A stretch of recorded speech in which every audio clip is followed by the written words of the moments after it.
Boa noite, queridos alunos, sejam todos bem-vindos. Como que vocês estão? Como passaram desde a última aula?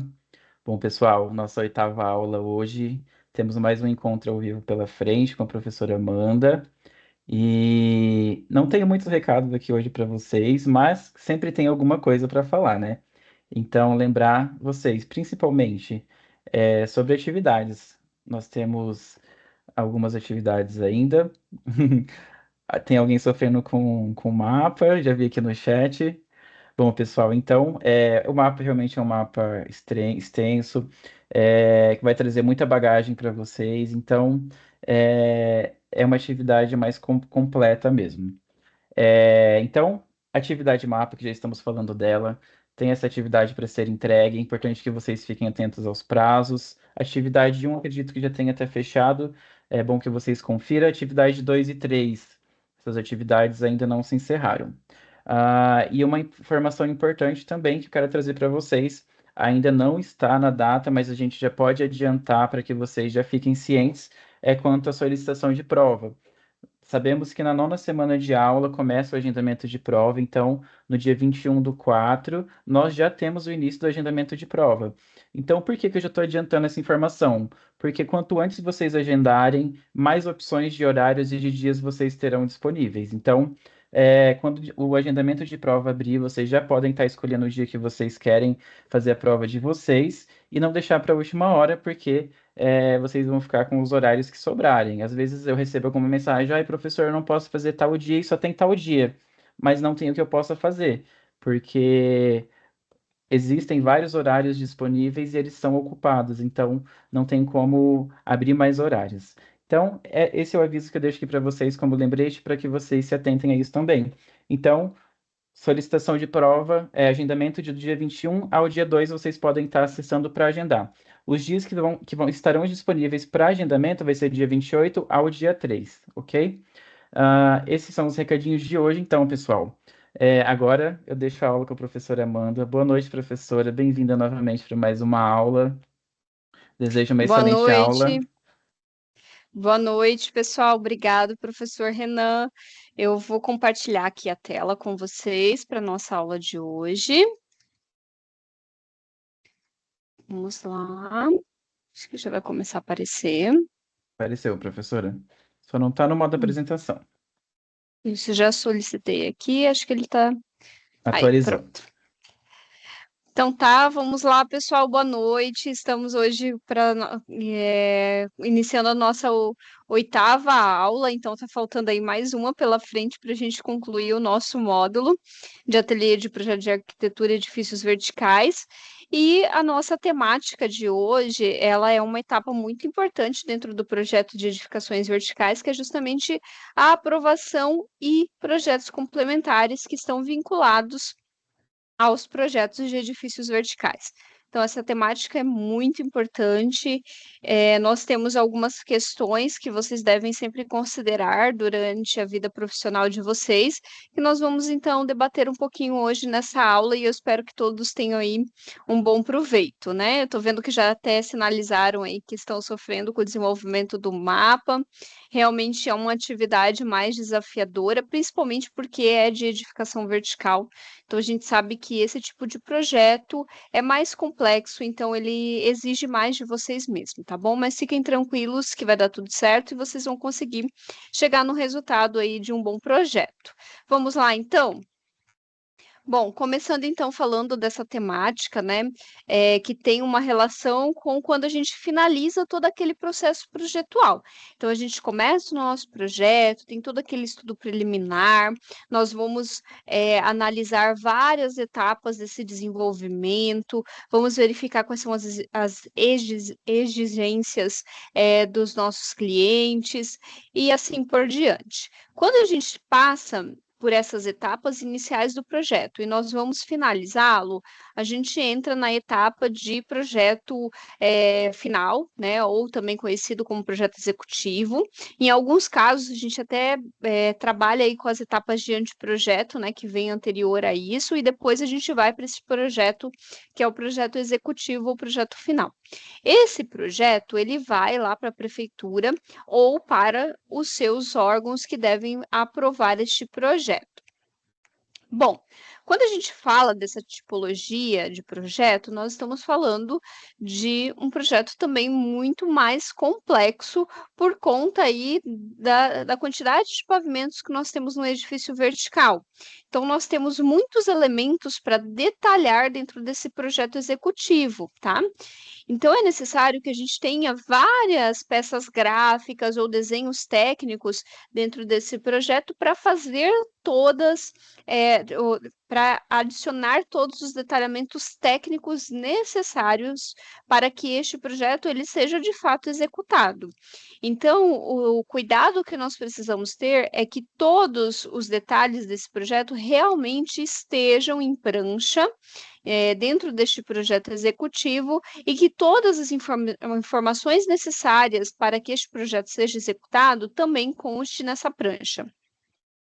Isso é importante para que, de fato, esse projeto ele seja materializado. A partir do momento que eu tenho informações técnicas que faltam no meu projeto executivo, eu passo a ter problemas relacionados a essa execução. E isso sempre acaba sobrando para quem desenvolveu o projeto, que no caso são vocês. Então, a gente tem que ter muito cuidado neste momento para não esquecer nenhum detalhe. E, claro, né, sempre fazer as revisões, analisar se o projeto ele consta todas essas informações. Neste momento, a gente também tem os projetos complementares que devem estar compatível, né, ou também conhecido como etapa de compatibilização entre os projetos, para que a gente também tenha esse alinhamento de todos os pontos e todos os projetos que englobam as edificações verticais. Então, eu já falei aqui para vocês em outras aulas que vocês não desenvolvem o projeto de um edifício vertical sozinhos. É claro que vocês vão ter uma equipe multidisciplinar que irão desenvolver projetos complementares junto com vocês. Um exemplo muito básico e que eu já mencionei aqui nas nossas aulas é justamente o projeto estrutural. Então, a gente precisa ter um projeto com todos os pilares, com toda a estrutura da edificação calculada adequadamente. E isso é feito por uma equipe, né, multidisciplinar de engenheiros que vão estar trabalhando junto com vocês. Então, quando a gente finaliza esse projeto, é importante entender que tem algumas etapas que fazem parte deste projeto para que ele seja completamente entregue ao cliente, ou seja, para que ele seja executado e o cliente possa, de fato, usufruir este projeto. Bom, neste momento, a gente vai desenvolver o projeto executivo.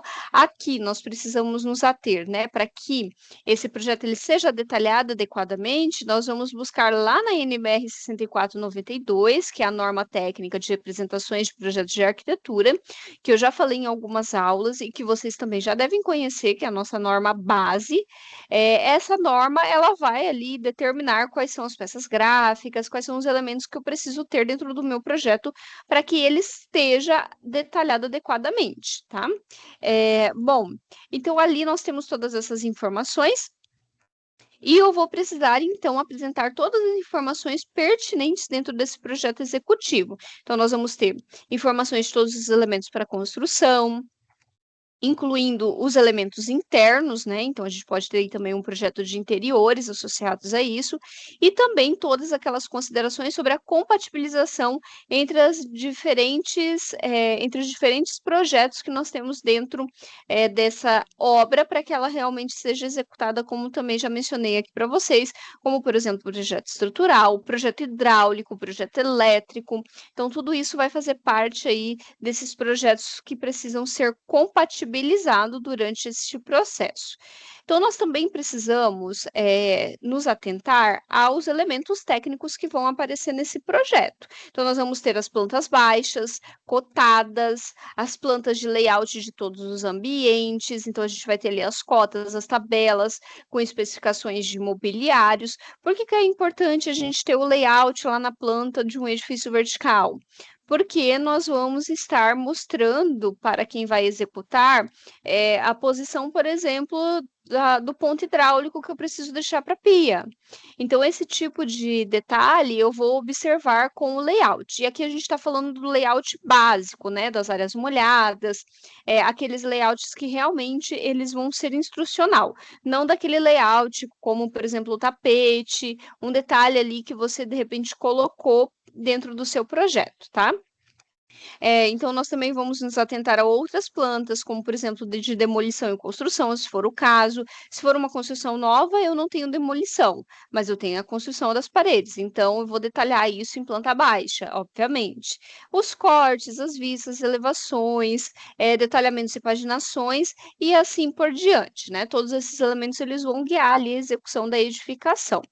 E aqui fica, né, uma orientação para vocês em relação à paginação, né? A paginação ela vai se referir àquela disposição gráfica que eu tenho dos meus elementos que fazem parte do teto, do piso ou da parede, né? Então, eu vou ter ali, de repente, algum tipo de revestimento especial.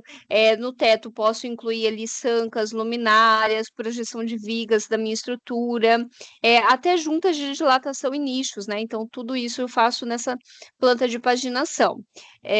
Eu tenho também no piso e no forro os revestimentos e acabamentos, então pode ser o piso que vai, o porcelanato, o próprio revestimento porcelanato que vai na minha parede, no meu piso, pode ser de repente as tomadas, interruptores e até mesmo as instalações hidráulicas que vão aparecer nessas plantas de paginação.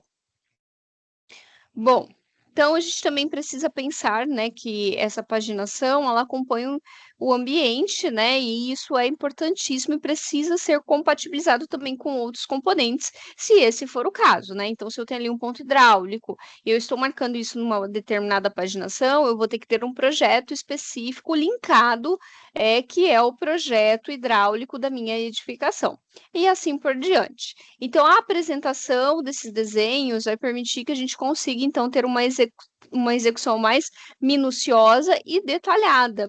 E é muito comum que a gente tenha uma compatibilização mais estreita, né, desses projetos, para que esses desenhos eles fiquem compatíveis entre eles, né? Então, eu não posso ter no meu projeto o ponto hidráulico da minha pia da minha pia lá da cozinha, por exemplo, e aí lá no projeto hidráulico estar, né, 3, 4 metros distante daquele ponto que eu marquei neste projeto arquitetônico, tá?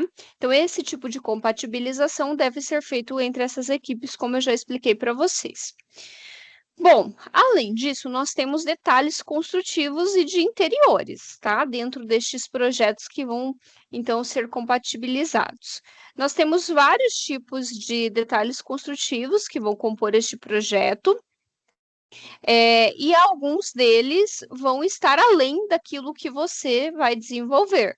Como, por exemplo, né, e é o que eu venho falando em outras aulas e nesta, nós temos projetos de ar-condicionado, elétrica e hidráulica, que eu já mencionei, mas nós também podemos ter, de repente, lá de luminotécnica, né, que são projetos bem específicos e que devem também entrar nessa parte de compatibilização. Porque imagina só, você tem um projeto arquitetônico bem desenvolvido, linkado com um projeto elétrico, mas não foi pensado quais vão ser os tipos de luminárias, as especificações técnicas dessas luminárias, que entra no projeto luminotécnico, eu acabo tendo depois um problema na instalação dessas luminárias. Então, se eu de repente estou prevendo 3 pontos, 3 luminárias, spots dentro do meu ambiente, e eu não coloquei isso lá no meu projeto arquitetônico e elétrico, depois eu vou ter um grande problema na hora de tentar executar esse tipo de luminária. Obviamente que não vai ser possível se eu tiver só um ponto, por exemplo. Então, por isso que a gente faz essa compatibilização, né? Então, vai desde digamos, macro, que vai ser o projeto arquitetônico da edificação inteira, até o micro detalhe que vem para o projeto, por exemplo, luminotécnico. Bom, então a gente precisa que todos esses projetos eles estejam compatibilizados entre eles para que a gente não tenha esses problemas de execução futuro e depois a gente também não consiga resolver. Então, existem casos de problemas que a gente só vai perceber depois lá na frente por falta dessa compatibilização e aí a gente já não consegue mais voltar atrás, não consegue colocar ali uma resolução para que fique exatamente daquela forma como foi planejado.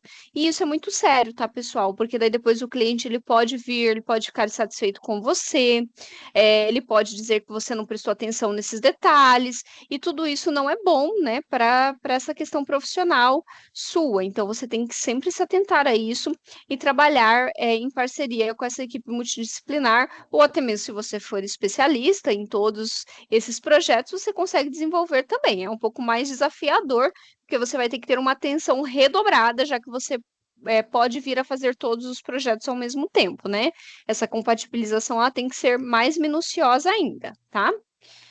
Bom, então, a gente pode também dizer que dentro destes projetos, os ambientes internos, eles vão ter outros elementos, como, por exemplo, o forro, que é comum a gente ter as luminárias instaladas, né, como eu já disse para vocês, e isso também precisa de uma compatibilização, né? Então, eu tenho lá o meu projeto luminotécnico, ele tem que estar previsto em qual tipo de forro que eu vou instalar a minha luminária. Tá? Então, de encontro a isso, a gente tem alguns tipos de forros disponível no mercado hoje. Vocês já devem conhecer, mas eu vou fazer aqui uma revisão mais geral, tá? Então, nós podemos ter o gesso acartonado, que é justamente esse que vocês estão vendo aí na tela, tá? Então, aqui eu tenho o meu sistema. Opa, me desculpem, eu tinha acionado aqui, deixa eu pegar a canetinha. Então, aqui nós temos um sistema, né, de placas de gesso acartonado que vão sendo instaladas, né? Então, aqui embaixo dessas placas a gente tem um perfil metálico. Se você não conhece esse sistema de instalação ou nunca viu isso, vocês podem pesquisar, tá? Como que é a instalação de um gesso acartonado para forro, que vocês vão ver aí alguns detalhes importantes. Então, nós temos perfis metálicos aqui, onde essas chapas de gesso são fixadas e depois, né, é feito aqui um sistema, aliás, é feito um acabamento de emassamento nessa superfície, como se faz uma parede comum, e depois é feita uma pintura e esse daqui é o resultado, né? Então a gente tem um forro de gesso que ele fica lisinho ali, parecendo uma laje, onde eu consigo colocar vários pontos de iluminação. Isso é muito importante e também bem interessante para a gente. Então, nesse tipo de forro, a gente pode ter sancas, né, que são esses distanciamentos ou alguns rasgos no próprio gesso para adicionar iluminação. E assim por diante. Então, isso tudo tem que estar detalhado numa planta de paginação de forro, tá? E a gente precisa se atentar a estes detalhes. É claro que o gesso não é o único tipo de material que a gente pode utilizar para compor os forros. Nós temos outros materiais, e um exemplo muito interessante é justamente o forro em madeira, né? Então, esse é um material que ele é muito antigo e até convencional dentro dos projetos, dentro das construções, e está vindo, hoje em dia, ele está vindo com muito mais força aí dentro de projetos de interiores, valorizando esse tipo de estrutura que fica muito interessante no aspecto estético também, como vocês estão vendo aí nas imagens, né? Então, nós podemos ter um sistema em que a minha estrutura é de vigas, de tesouras, de terças, elas fiquem aparentes, assim como o forro, né? Ele vem fazendo aqui este acabamento interno para ter, então, esse detalhe interessante dentro do meu interior. Aqui nós temos um outro exemplo, né, também que segue esse mesmo princípio, e que dá todo esse aspecto estético interessante. É importante dizer que a madeira ela é um material caro, né? Então nós temos aí um material que, comparado, por exemplo, ao forro de PVC, que é o sistema de forro mais conhecido, dá aí um valor considerável, né? Então nós temos madeiras que pode chegar aí a R$ 270 o metro quadrado, enquanto o forro de PVC é R$ 49, R$ 50 o metro quadrado. Então, tem uma diferença considerável nesse valor, tá? Então, é importante dizer isso. E o gesso acartonado, ele fica mais ou menos aí no meio desses valores, dando um aspecto também interessante para nosso interior, tá? É importante, então, que a gente faça essa representação desses elementos que nós vamos trabalhar dentro deste projeto. Aqui nós temos uma planta, tá? Uma paginação de luminárias em um ambiente. Então, essa daqui é uma planta de forro, tá? Essas daqui são as luminárias que elas estão desenhadas aqui. Este código, né, significa forro de gesso, essa indicação, e aqui eu tenho a altura do meu pé direito, né, indicando aqui 2,45, por exemplo, neste caso. Então, eu indico a minha altura do pé direito, e eu posiciono aqui as minhas luminárias e, obviamente, né, que o mais importante aqui é eu ter essas cotas de referência para me dizer onde que eu vou colocar, então, esses pontos de iluminação. Lembrando que sempre que eu faço cota de forro e de indicação de luminária, eu faço as minhas cotas pelo eixo da minha luminária, sempre pelo eixo, tá? Como vocês estão vendo aqui, por isso que tá cotado dessa forma, não está errado, tá? É dessa forma que a gente cota uma planta de paginação de luminárias aí no forro de gesso. Neste outro sentido, a mesma coisa, né? Então, eu tenho cotas que vão seguir o eixo no outro sentido, né? No sentido horizontal ou transversal, como vocês acharem melhor entender aí essa posição dessa cota, tá? Então, é dessa forma que funciona essa minha cota de forros. Bom, é importante, então, que o projeto luminotécnico, em geral, ele seja compatibilizado com o projeto elétrico, como eu mencionei para vocês, porque a gente vai ter aquela distribuição dos circuitos, né? Então, a gente precisa que esteja, então, determinado que eu vou fazer a ligação de todas essas luminárias naquele forro e num ponto elétrico, que pode ser único ou pode ser distribuído, e assim por diante, tá? Além disso, toda essa compatibilização, ela vai estar relacionada com a presença de interruptores. Como que eu quero que seja acionada essa iluminação no meu projeto? Que tipo de ambiente é esse que eu projetei, né? Então, eu vou pensar nisso também. Eu vou querer que todas as minhas luminárias elas sejam acionadas de uma vez só.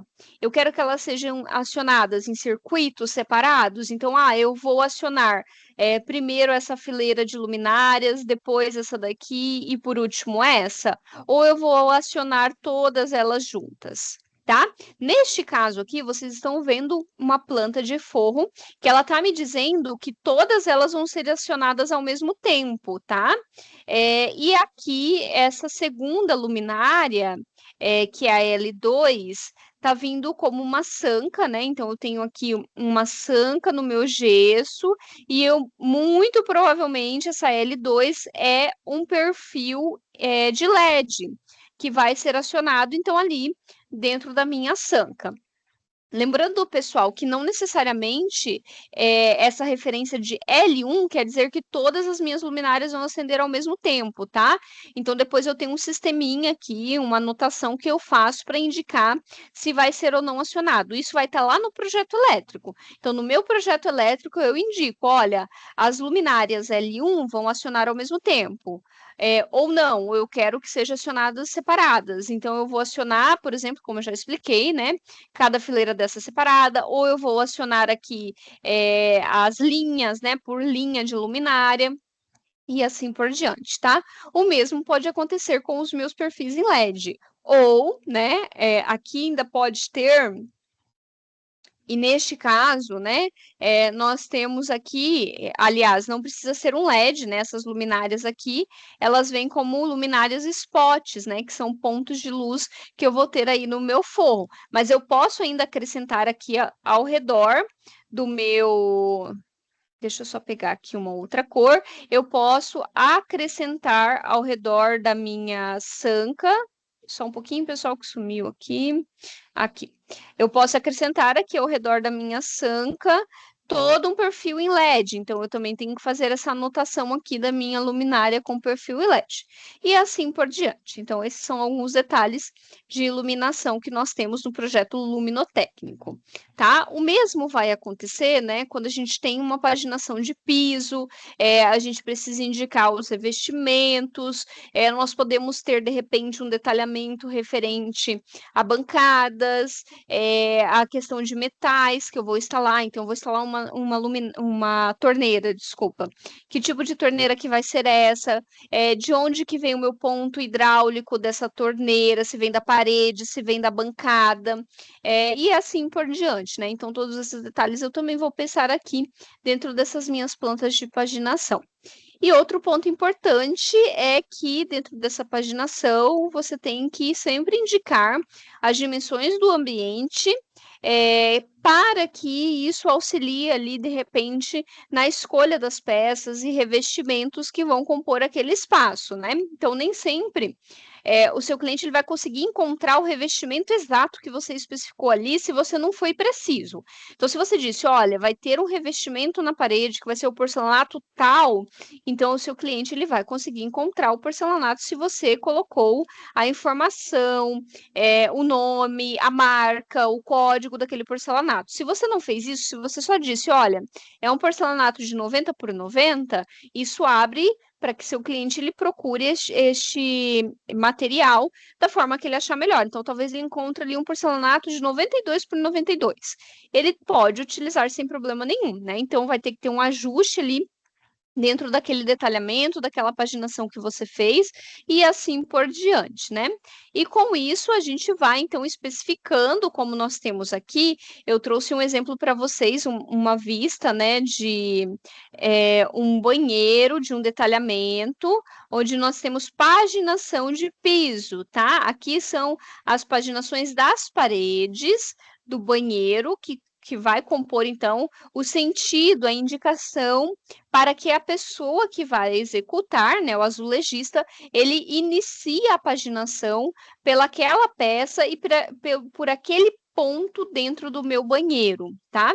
E isso, pessoal, vai desde um detalhamento de um espaço menor, como o caso de banheiros, até outros tipos de detalhamentos, de espaços mais amplos, de repente do espaço gourmet que vocês estão desenvolvendo aí no edifício vertical, de repente lá de uma área em comum que vocês vão ter uma paginação de piso especial, com algum piso diferente, então você vai compor com 2 pisos aquele espaço, você vai ter que fazer essa indicação de qual piso começa em qual parte, e aí depois ele vai terminar como que vai começar o outro, e assim por diante, dentro dos nossos detalhamentos, tá? Então, esses detalhamentos, eles também vão seguir todas as diretrizes lá da NBR 6492, que eu citei para vocês. Vai ter que ter ali todas as minhas cotas, preciso colocar os níveis, isso é muito importante, né? Então, coloco vistas, indico níveis nessas vistas, e cortes, para que eu consiga, então, ter esse detalhamento mais preciso, para que aquela pessoa que vai executar, ela considere todos os detalhes referente a essas informações técnicas que são obrigações sua enquanto profissional indicar dentro do seu projeto arquitetônico e depois também analisar isso em relação aos projetos complementares. E aí, falando disso, nós também precisamos prestar muita atenção nas expressões gráficas dentro desses projetos complementares, né? Então, tem lá, por exemplo, na atividade mapa de vocês, algumas informações sobre vocês desenvolverem uma linguagem gráfica ou um estilo gráfico que seja compatível em todo o projeto. Então, se eu faço uma parede preenchida com um detalhe preto, né? A minha parede é preenchida com uma cor preta. Eu não vou, no meu outro desenho técnico, fazer a minha parede preenchida de cinza, tá? Porque senão eu estou fazendo estilos gráficos diferentes. E eu estou falando só da parede, mas a gente tem muitos outros casos. Às vezes vocês vão cotar. Cota é uma planta num arquivo com uma cota diferente do outro arquivo. Nenhum deles tem ponto, né, no meu limite da cota. No outro tem traço, tá? Então, isso tudo faz parte dessa expressão gráfica e de seguir a mesma linguagem dentro do projeto. Isso é muito importante, principalmente nos desenhos técnicos, porque você precisa seguir essa mesma linguagem para que o seu projeto ele seja visualmente também bem estruturado e não dê margem para, de repente, ali, imprevistos. Então, olha, eu achei que isso daqui era um outro desenho sobre outra coisa, mas às vezes você fez um detalhe daquele seu projeto, daquela parte do projeto que precisa, né, de uma atenção maior, só que você mudou o seu estilo gráfico. Então, talvez a pessoa que está fazendo a leitura, ela entendeu que aquele elemento era outra coisa, não era um detalhe. Tá? Então, a gente tem que tomar muito cuidado com isso e sempre seguir essa expressão, essa linguagem gráfica de uma forma que seja idêntica ao longo do nosso projeto. E claro, né, que as peças gráficas complementares também podem englobar aí desenhos técnicos dos ambientes, desses detalhes específicos que eu falei para vocês, que pode ser até de algum móvel, planilhas detalhadas, dos tipos e quantidades de materiais que vocês precisam e assim por diante. Então, essas informações, elas fazem bastante diferença ao realizar as compras para a obra e também vai evitar desperdícios e principalmente erros nas especificações, tá? Isso é muito importante, porque o erro, ele é convertido em um valor monetário, tá? E esse valor, normalmente, ele sai do bolso do cliente. E se o erro cometido foi seu, muitas vezes o cliente ele pode solicitar que você arque com essas consequências financeiras, tá? Então a gente precisa de muita atenção nisso. Por isso que eu sempre falo que o projeto executivo, o detalhamento, ele é muito, muito importante. A gente nunca deve esquecer de nenhum detalhe e sempre estar atentos a isso, tá? Bom, então, essa expressão, como eu disse, a expressão gráfica do projeto, ele vai mudar de acordo com a fase na qual você está desenvolvendo o projeto e também com o nível de complexidade. Então, quando você está lá no momento de estudo preliminar, você normalmente vai trabalhar com elementos gráficos mais artístico. Há uma liberdade para que você faça isso durante esse processo projetual. Depois, quando você chega no nível de especificar, de detalhar, que é o nível de anteprojeto, depois projeto executivo, aí a gente já passa a ter uma informação mais técnica, uma planta que ela fica com um detalhe menos poluído em questões visuais. Este é o caso, por exemplo, dessa planta que vocês estão vendo aqui na tela, né? É uma planta que, de modo geral, ela é simples em questões de elementos gráficos, mas bem detalhada. Então, eu tenho aqui todas as minhas limitações dos meus ambientes, eu tenho códigos, tá, de ambientes que são colocados do lado externo da minha planta, que acompanha ali como uma legenda, para não ficar aquele monte de nome. Ah, então sala, piso, metragem quadrada, né, que são as informações básicas que a gente coloca. A gente pode colocar numa legenda do lado, tá? Então, espaço gourmet, piso, porcelanato, área quadrada, 50 metros quadrados. Então, a gente pode fazer isso nessa legenda externa e vir associada com essa planta para não ficar aquela planta muito cheia. E vocês podem usar esse recurso, tá? Na atividade mapa de vocês, para que não fique aquele monte de informação poluindo a planta de vocês na hora que vocês forem entregar o material, tá? Então, esse é um recurso bem legal que eu gosto de sempre mostrar para os alunos, que dá para a gente trazer para dentro do projeto para facilitar. Aqui, por exemplo, nós temos o nome do desenho e embaixo, ó, nós já temos a escala gráfica. Temos o norte, temos todas as indicações de cortes, que são elementos essenciais, e assim por diante. Quando nós temos a escala gráfica, a gente não coloca, por exemplo, as cotas, né? As cotas detalhadas. Mas se quiser, dá para a gente colocar ali algumas cotas de referência só para ficar ali o tamanho total, de repente, dessa planta e assim por diante. Mas, de modo geral, a escala gráfica sempre dispensa a cota normal, porque daí a gente consegue aumentar e diminuir essa planta e a escala gráfica vai acompanhar, tá? Bom, então aqui nós temos algumas peças gráficas que fazem parte aí do projeto executivo. Eu acredito que vocês já conheçam todas essas plantas e essas peças gráficas. Deixem aqui no chat se tem alguma que vocês ainda não conhecem, mas nós temos planta de todos os pavimentos com cotas, plantas com layouts, cotas e tabelas de especificação dos móveis e objetos, planta de demolição e construção, paginação de forro e iluminação, revestimento de pisos, com pontos elétricos, pontos hidráulicos, equipamentos de ar-condicionados e demais elementos complementares, né? E depois a gente já começa para outros elementos gráficos, como as elevações dos ambientes, os cortes, os detalhamentos e execuções de instalações mais específicas, como bancadas, marcenarias e assim por diante. Nós também temos os memoriais descritivos e justificativos do projeto e as perspectivas detalhadas dos ambientes. Isso tudo compõe, então, as peças gráficas referentes a um projeto executivo que se aplica para os projetos de edificações verticais. Tá? Além disso, nós temos o desenho de móveis e detalhamentos, né? Então, os mobiliários, eles são diretamente relacionados ao projeto, eles podem ser mobiliários que vocês podem criar, né? Então, vocês podem, de repente, desenvolver um mobiliário específico para aquele projeto, que nós chamamos, né, daqueles mobiliários planejados ou móveis planejados, porque é justamente aquele trabalho de fazer um móvel na medida para aquele espaço, né? Para isso, nós temos alguns materiais que vêm compor, então, esses mobiliários ou até mesmo esses espaços, como, por exemplo, a madeira, o plástico, o vidro, o metal e muitos outros compostos sintéticos que podem vir a ser escolhidos por vocês, considerando alguns parâmetros, como, por exemplo, compra, o preço desse material, a mão de obra disponível para executar. Então, de repente, se é um material muito complexo,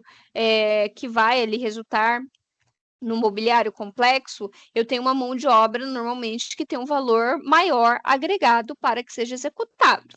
Então, eu preciso me atentar a isso também. Tem as questões de condições de limpeza e as relações com as demais especificações do espaço que a gente vai se preocupar, tá? Alguns materiais, eles são mais comuns no desenvolvimento de mobiliários e marcenaria. E eu acho que vocês conhecem esses materiais. Vocês conhecem o MDF? E também vou pedir para vocês, deixem aqui nos comentários, vocês sabem a diferença do MDF para o MDP? Vocês já ouviram falar nisso? Coloquem aqui para eu ver se vocês conhecem esses materiais.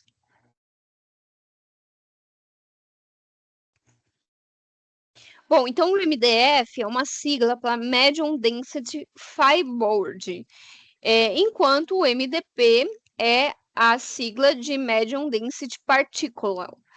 Nós já vamos ver esses detalhes. A Vanessa está dizendo que o MDP são pedaços colados. Vamos lá, então. Vamos falar, então, desses materiais. A Regiane está falando que o MDF é mais resistente. Exatamente, tá? Então, nós temos dois tipos de aglomerados aqui, que são feitos com base de madeira. O MDF ele vai ser constituído por aglomerados de madeira que são prensados e vai ter uma maior resistência que o MDP, exatamente isso. Esse material ele é bastante utilizado em armários de cozinha, de banheiros e áreas molhadas, né? Então, a gente também consegue fazer móveis com curvas, com o MDF. O MDP é um material que ele é menos resistente, né? A Carla está falando que o MDP geralmente é um material de piso laminado e o MDF muito usado nas chapas para armários. Isso mesmo, tá, Carla? Também é utilizado aí em pisos laminados o MDP, exatamente.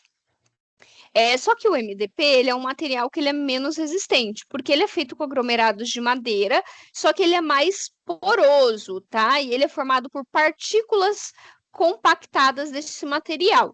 Então, eu pego um monte de pozinho de madeira no MDP e eu vou prensar ele para formar uma chapa. Enquanto o MDF, eu já tenho pedaços maiores da minha madeira para formar, então, essa chapa, tá? Então, por isso que eu tenho essa diferença de resistência. E eu vou avaliar para qual espaço que eu vou utilizar esse material. Dependendo de qual esse espaço, eu preciso de maior resistência, então eu vou adotar o MDF. Se o meu material ele não vai precisar de tanta resistência, eu posso escolher ali de repente um material um pouco mais em conta, eu já vou adotar o MDP. E assim por diante, tá? Então, o MDP, a gente vê aqui, ó, esse monte de partículazinhas, né, que vai compô-lo, e o MDF, ele já vem aí com uma estrutura mais reforçada, com partículas maiores, que vão, então, dar essa resistência maior para minha peça. Além desses materiais, tem um outro aqui que é muito conhecido, que é o OSB, tá? Orange Strand Board. Vocês conhecem o que é um OSB? Quem aqui já viu um OSB? Normalmente, este material, ele é utilizado em alguns locais, tá? Não sei se aí na sua cidade é assim. Inclusive, deixa aqui nos comentários. Na cidade de vocês, para tampar, para fazer aquele fechamento das obras, o pessoal usa o OSB? Como é que tá aí na cidade de vocês? Aqui na minha região, o OSB normalmente é utilizado para fazer fechamento de obras, tá?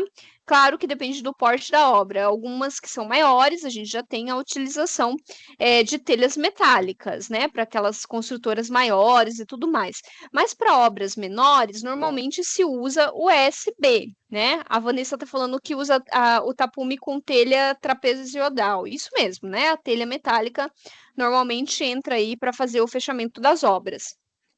Mas aqui nós temos alguns locais que fazem o uso do OSB. Tá? O OSB também é feito com base em madeira, né? É usado aí várias partículas, não, né? Vários pedaços de madeira. Aqui nós temos pedaços que são maiores. Esses pedaços são colocados, então, em formato de chapa, eles são prensados e se torna, então, essa chapa que a gente está vendo aí na tela, né? Então, nós temos uma chapa bem interessante que pode ser utilizada para várias finalidades, inclusive é feito para... a gente consegue utilizar dentro da produção de móveis, por exemplo, né? A Marlene está dizendo aqui que no assunto anterior queria um exemplo de como representar os layouts no projeto técnico, tá? Marlene, eu não trouxe nenhum exemplo dentro aqui da aula, tá? Mas se você quiser, depois eu posso pedir para o professor Renan enviar para vocês algum exemplo. Uma orientação que eu deixo vocês podem navegar pelo Arcdale, lá nós temos vários projetos com representações técnicas de layout, tá? Com layout. É interessante vocês darem uma olhada lá. Inclusive, vocês podem buscar por projetos de edifícios verticais mesmo. Em aulas anteriores, eu trouxe algumas plantas técnicas com layout também, né? Então, se você quiser recorrer a essas aulas anteriores, você vai ver, até mesmo no material que vocês têm disponível aí no PDF, você vai encontrar plantas técnicas com layout, tá bom? A Carla disse que tem chapa mais resistente de OSB, que é muito usado em steel frame. Isso mesmo. Exatamente, né? Então, o OSB, ele também é utilizado para steel frame e wood frame, tá, Carla? A gente tem essa chapa sendo utilizada nesses pontos também, tá? Essas placas, elas podem também ser utilizadas para desenvolver mobiliários. Então, a gente pode criar mobiliários por meio disso, por exemplo, né? Então, nós temos aí essa facilidade. Claro que nós temos aí acabamentos diferentes, materiais diferentes disponíveis, como vocês estão vendo aí na tela. A gente tem MDF, nós temos o MDP que já passamos por aqui, o USB. Nós temos outros tipos de materiais que também são utilizados normalmente aí dentro das especificações, e claro que vocês precisam, né, estudar sobre esses materiais, porque nós temos muitas possibilidades hoje no mercado de trabalho. Então, aqui a gente está falando só de alguns, mas vocês podem encontrar aí outros materiais e se aperfeiçoar para poder fazer essa indicação dentro dos projetos de vocês, tá? Bom, além das madeiras e de metais que a gente pode aplicar nos mobiliários, nós também podemos fazer o uso de vidros, né? E assim como as madeiras, nós temos vários tipos de vidro, né? Então, eu trouxe aqui alguns para vocês verem. Nós temos o mini boreal, que ele tem aqui uma textura interessante na superfície, o pontilhado, o astral, o mosaico, né? Que era muito utilizado antigamente, o granito, assim como nós podemos ter aqui os vidros serigrafados, né? Que é esse detalhe que é aplicado ali na superfície do vidro para a gente ter uma certa privacidade, né? Então, não conseguir ver totalmente ali pelo aquele vidro que é translúcido, né? Então, eu não consigo ter privacidade quando eu aplico esse vidro completamente translúcido dentro do meu espaço. Tá? Então, nós temos também outras formas de trabalhar com este material e uma infinidade também de possibilidades com este material que é o vidro, tá? Então, posso ter vidro leitoso, serigrafado e assim por diante. Bom, então é importante que depois que a gente faz essa escolha desses materiais, a gente passa para o detalhamento técnico disso, né? Em geral, detalhes de marcenaria, que é aqui o foco no momento da nossa aula, eles são representados numa escala de 1 para 25, mas nós também podemos ter detalhes específicos que podem ser representados na escala de 1 para 5 e até mesmo na 1 para 1, né? Então, isso depende de qual é o detalhe e do que vocês estão representando aí dentro da prancha de desenho técnico de vocês. Aqui nós estamos vendo um exemplo, né, de um detalhamento de uma cozinha. Obviamente, né, que estes detalhamentos eles podem ser mais aprofundados dependendo do tipo do projeto, dependendo dos materiais que vocês estão utilizando e assim por diante. E claro, pessoal, isso tem um link lá com a disciplina de interiores, né? Que eu acredito que vocês já devam ter tido aí algum respaldo. Então, você já conhece alguns desses detalhamentos e a importância dessas representações, tá? Assim como os demais desenhos, então, que vai compor esse projeto, esses detalhes de marcenaria e de todas as especificações, elas vão seguir sempre a NBR 6492 de 91, que eu já falei aqui para vocês, tá? Então, essa NBR, ela é responsável por todos os nossos detalhamentos técnicos dentro do projeto, tá? E é comum que nesses detalhes a gente utilize linhas de chamadas, com textos ali, fazendo indicações de detalhes importantes dentro do nosso projeto, e isso vai de acordo, é claro, com o detalhamento que vocês estão fazendo, do tipo de detalhamento, e o que vocês estão colocando ali, tá? Bom, vamos falar então agora de fluxos de projeto, tá? O fluxo de projeto é comum quando nós temos aí o anteprojeto relacionado lá com os projetos complementares, né? Então, nós temos projeto hidráulico, elétrico, estrutural, de ar-condicionado, entre outros, que vão estar associados a esse projeto e que precisam, então, passar pelo aquele processo de compatibilização, né? Então, após o nosso primeiro processo de projeto, esse anteprojeto ele vai retornar para que você comece a fazer essa compatibilização com os demais projetos. Bom, é comum que nós temos aí, no caso de projetos hidráulicos, a entrega com a indicação das alturas e dos eixos das instalações hidráulicas, obviamente, né?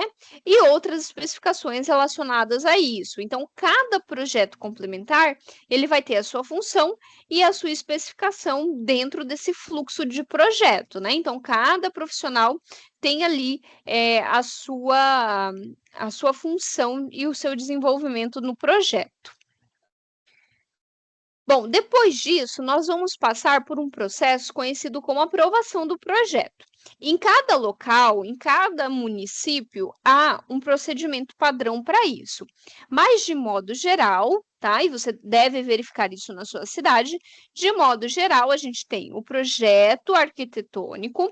Em alguns casos, em algumas prefeituras, são solicitados os projetos complementares junto com esse projeto. E aí, né, estes projetos eles vão ser colocados ali dentro desse sistema ou, né, entregues na prefeitura do seu município para que eles sejam avaliados e para que seja liberada uma documentação para que você consiga construir, né? Essa documentação é conhecida como ABITS, né? O que é esse documento, então? Esse documento, ele vai precisar, então, ser feito, é um documento que é emitido pela prefeitura, tá? Então, nós temos esse documento também é conhecido como termo de entrega ou de recebimento de obras, tá? É um termo que ele diz que o processo que você deu entrada ali na prefeitura, ele vai ser regularizado, a prefeitura vai, então, analisar e vai é, aprovar este projeto, tá? E qual que é a importância desse documento, então? Ele vai atestar que você cumpriu com todas as recomendações técnicas projetuais durante a execução de obra. Então, o projeto ele tem que estar compatível com a execução de obras também. Se eu tiver qualquer diferença, então, eu mudei a janela de lugar e isso não está no seu projeto, foi mudado lá na execução de obras, você tem que atualizar o projeto, senão ele não é aprovado e você não consegue esse documento também, né? Então, assim, o projeto ele pode até ter sido aprovado pela prefeitura, mas se você teve ali uma alteração na obra, durante a execução, você vai precisar atualizar o projeto. Senão, o município ele não vai liberar para você este documento que é conhecido como ABITS, tá?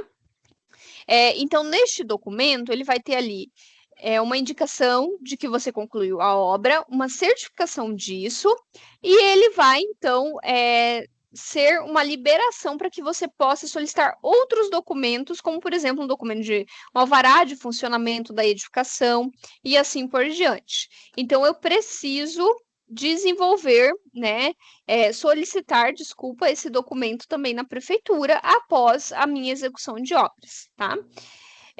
Bom, então todo empreendimento e qualquer construção precisa dessa documentação e até mesmo de outros documentos que vai depender de quais são as solicitações aí da sua prefeitura, né?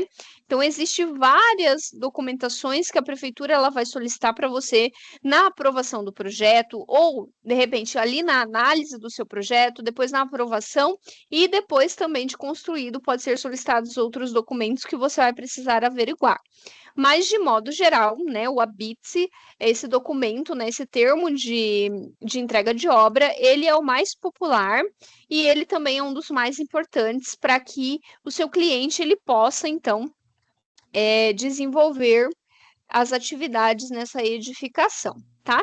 Então, quando você conclui lá a obra, é necessário que você solicite esse habite-se, que é esse documento de autorização para ocupação do imóvel, como eu acabei de falar, e também a regularização para o seu funcionamento. Então, alguns documentos são necessários para que essa solicitação ela seja cumprida, como, por exemplo, a matrícula do imóvel, o projeto, a ART, né, que é a Guia de Responsabilidade Técnica, a planta, né, IRT na obra, e também o auto de vistoria do Corpo de Bombeiros, se isso for solicitado no seu projeto, e também o documento de conclusão de obras, tá? Então, esses são alguns dos documentos. Aqui na tela, vocês estão vendo uma matrícula, né? Então, a matrícula, ela diz onde está situado o lote, quais são, né, as extensões, então, a metragem quadrada, a extensão do lote, e assim por diante, tá? Então, com este documento disponível, vocês conseguem ter a vistoria do imóvel e a liberação para que ele comece, então, a funcionar e assim por diante. Se eu não tiver essa documentação e essa edificação, independente de qual seja, de qual porte ela tenha, ela começar a funcionar sem esse documento, a prefeitura ela pode aplicar uma multa no proprietário, né, e fazer uma cobrança para que isso seja regularizado e esse documento ele seja solicitado, tá? E agora eu abro aqui para as nossas dúvidas. Eu sei que a gente já está em cima do nosso horário, né? Mas se vocês tiverem alguma dúvida, fiquem à vontade para colocar aqui no chat ou para levantar a mão. Vamos lá, pessoal, momento importante, vocês tirarem as dúvidas de vocês. Enquanto ninguém fala nada, eu queria falar alguma coisinha. Pessoal, essa semana passada eu tinha informado que vocês teriam uma live de estágio essa semana, né? Mas vocês podem ter visto já no comunicado que foi enviado para vocês que ela foi remarcada para a semana que vem. Então vai ser na quarta-feira que vem, no horário que está lá no comunicado. Carla, a melhor prancha para você representar a atividade mapa vai depender de como você vai optar em fazer essa representação. Então, lá na atividade tem uma orientação, no roteiro tem uma orientação dos desenhos que você deve, ou das peças gráficas que você deve apresentar em cada prancha, tá? Se você optar por seguir aquela orientação, também há uma associação com a escala que você vai adotar, tá? Então, se você adotar uma escala gráfica, que de repente ali vai deixar o seu desenho maior para que ele fique legível, né? Então, talvez você vai ter que aumentar a sua prancha. Então, isso tudo está livre para que vocês ajustem de acordo com as escolhas que vocês vão fazer para o projeto, tá bom? Então, isso é livre, não há aí uma melhor forma, isso depende de como você está representando o projeto. Tá, sobre retirar o habites, você está me perguntando qual o processo de documentação que devemos apresentar, tá? Normalmente, eu vou voltar aqui, tá? Para que vocês consigam fazer essa solicitação, tá aqui a listinha do que vocês precisam. Então, vocês precisam que tenha ali a matrícula do imóvel.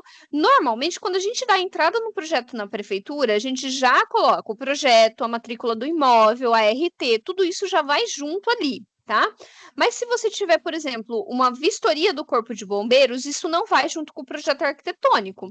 Então, você tem que solicitar essa vistoria, né? Se tiver isso associado ali ao seu projeto, se você precisa dessa liberação do Corpo de Bombeiros, você apresenta esse laudo, né, de vistoria ali que foi feita pelo Corpo de Bombeiros de que está tudo ok para que a edificação ela passe a funcionar.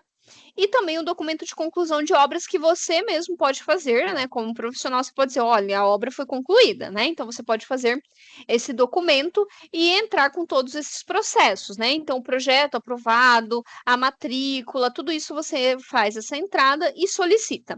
Normalmente nas prefeituras, a gente consegue, pelo número do protocolo, o número do projeto aprovado, dizer, olha, quero solicitar o HABITS. Pode ser você, pode ser o próprio cliente que faz essa solicitação, tá? E aí, se tiver algum documento faltando, eles vão te orientar, mas de modo geral, esses são os documentos. O ISS que o cliente vai recolher da obra, ele vai precisar somente na hora de retirada da certidão do imóvel, junto com a BITS, é isso? O cliente ele pode fazer o recolhimento do INSS antes, né, durante a obra, e aí no final já está tudo certo, ou quando ele conclui, o cliente pode ir até um contador e solicitar que seja feito esse recolhimento para sair a documentação e ficar tudo certo.